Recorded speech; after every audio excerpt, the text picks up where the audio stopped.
Guys, today I am going to read a book on Kindle for you guys, and I'm going to read a couple of chapters of this book. I'm going to read The Paper Boat by Trisha White-Prieb and Jerry B. Jenkins. Now, I don't know how many chapters I'm going to read today because the chapters are pretty short, so I'll probably read a couple of chapters.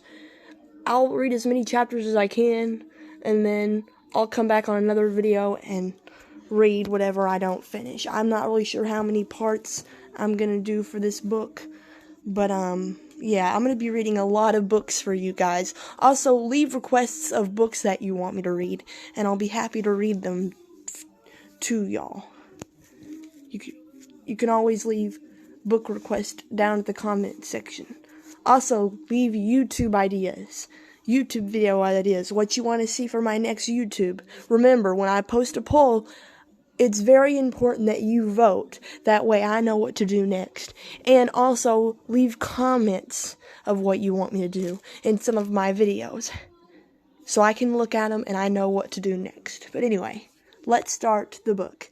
The Paper Boat by Trisha White-Prieb and Jerry B. Jenkins. Chapter 1, Risk. Avery froze at the back of the chapel, barely able to breathe. She had come to meet with Tuck and show him the secret she and Kendrick discovered painting in vivid color on the ceiling. Instead, she found herself staring at the most powerful man on earth. Fortunately, he was kneeling with his back to her and couldn't know she was there. But it was him, all right. No matter how many times she had imagined meeting the king, Avery had never dreamed it might happen by incident. Candlelight danced on the gold-guided walls and illuminated the stained glass windows. You have one chance. She held her breath and started down the aisle, determined to not let this opportunity pass. Every silent step reminded her that a 13-year-old discovered in this castle was as good as dead. But not talking to the king, could mean a death sentence for everyone she loved. His Highness looked thinner than ever. His soldiers slumped.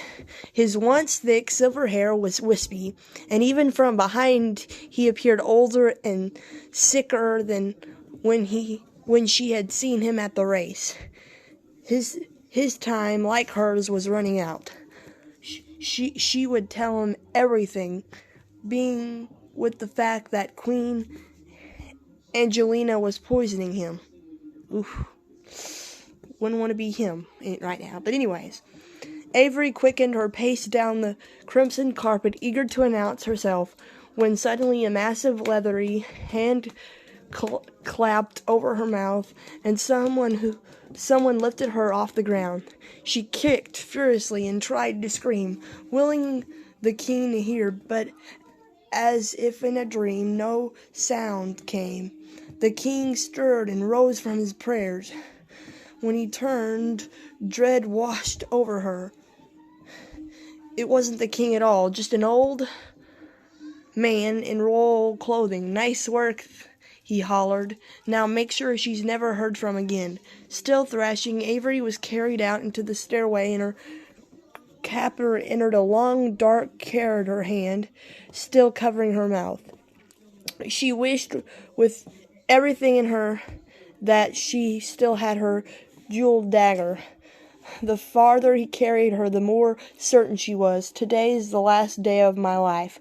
Up endless stairs they flew as the face of those Avery loved crowded her mind. Her father, the hard-working shopkeeper, her mother, the general storekeeper, and Henry, with his big brown eyes.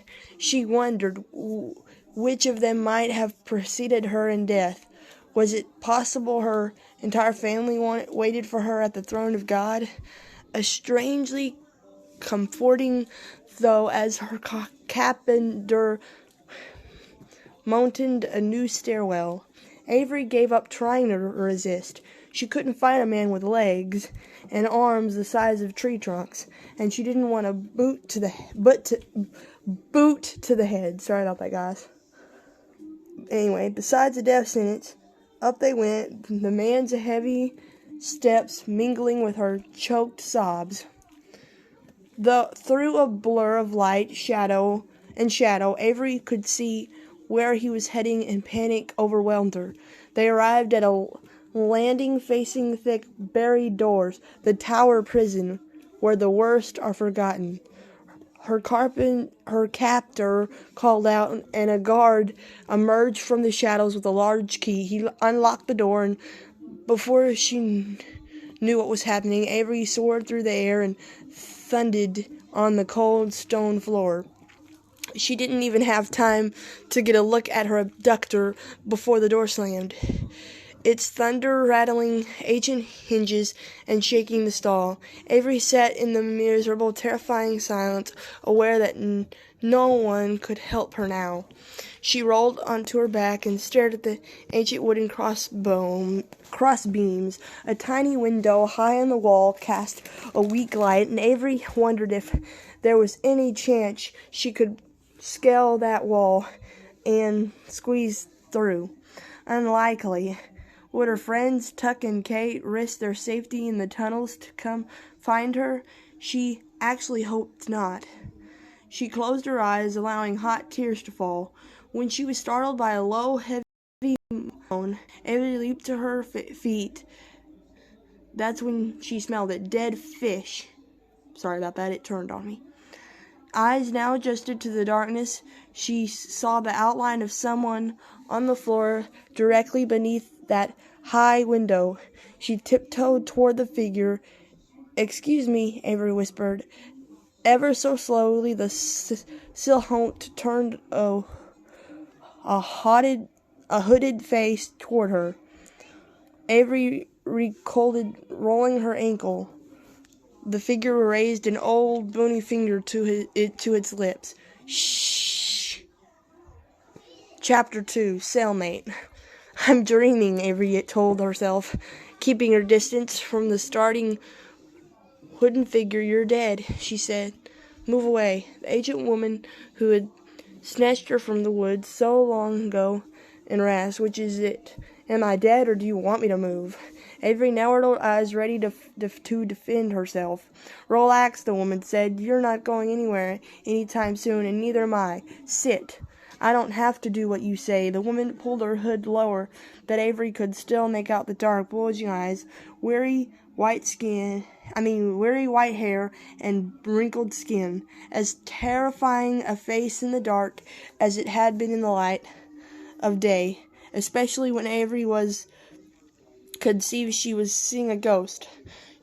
"Sit," the woman hissed. Avery folded her arms and planted her feet. "At least listen carefully," the woman said. Avery slipped a hand into the pocket of her dress and coiled her fingers around her brother's paper boat, which Edward had given her in the tunnels.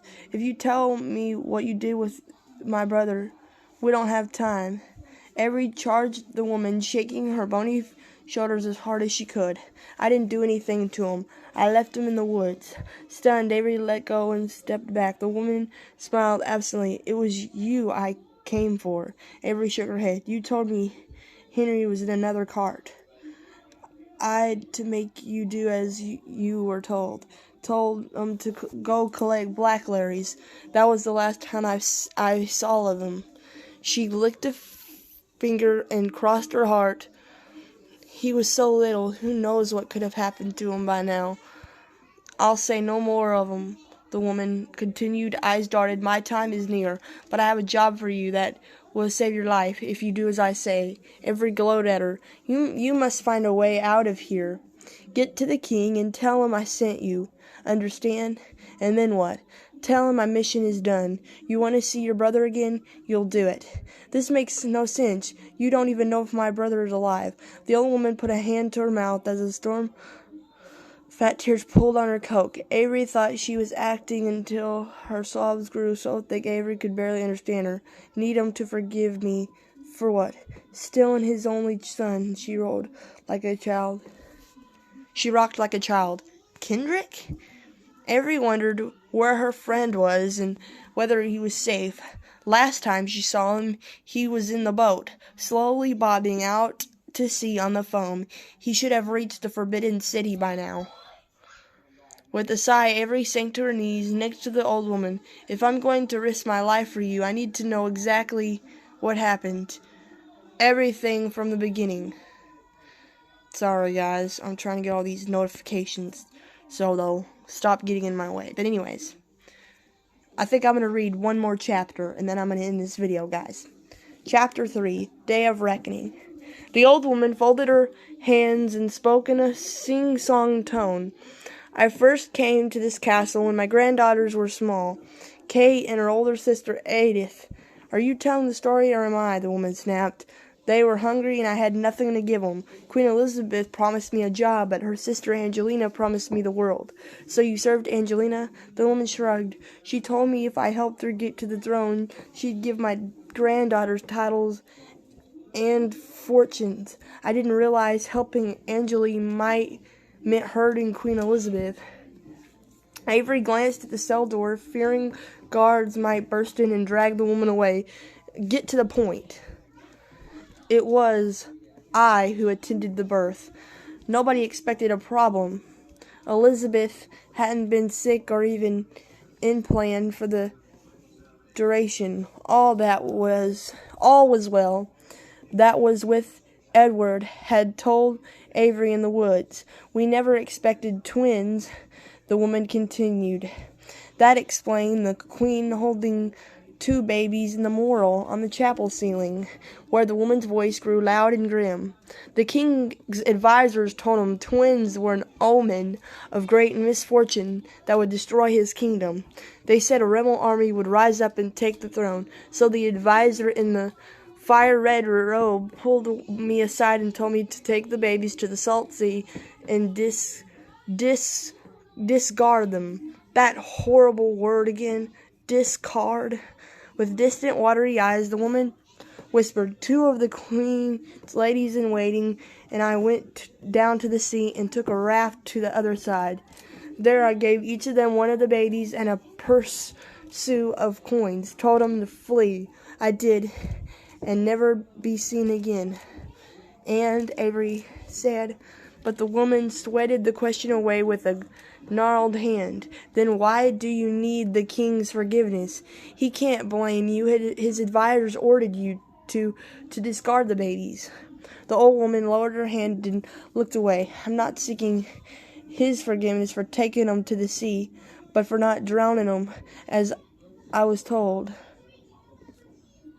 That's why the prophecy is coming true. You'll see.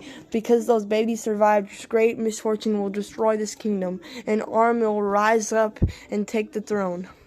Pentrix raised up Avery's arms. She leaned forward with the question she had to ask. "So why bring all us 13-year-olds here?" The old woman's face hardened.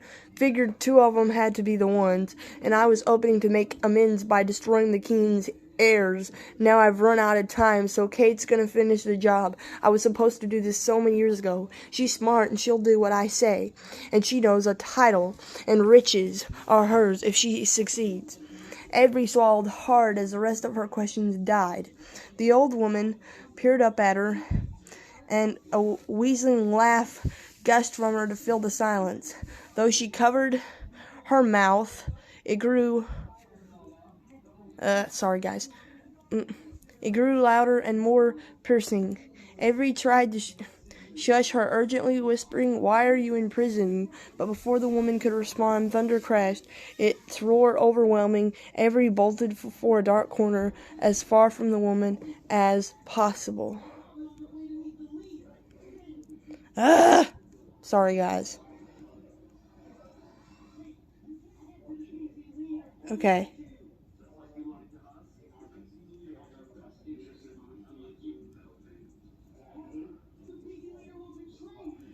Okay, that was actually the entire book. So that must have been like a short story, because there isn't any more pages. So that must have been just like a short story or something. No wonder the chapters were so short. But anyway, I'm going to end today's video. I guess I won't have to do a part 2 for this book because that was the end of the book. So, yeah. But anyway,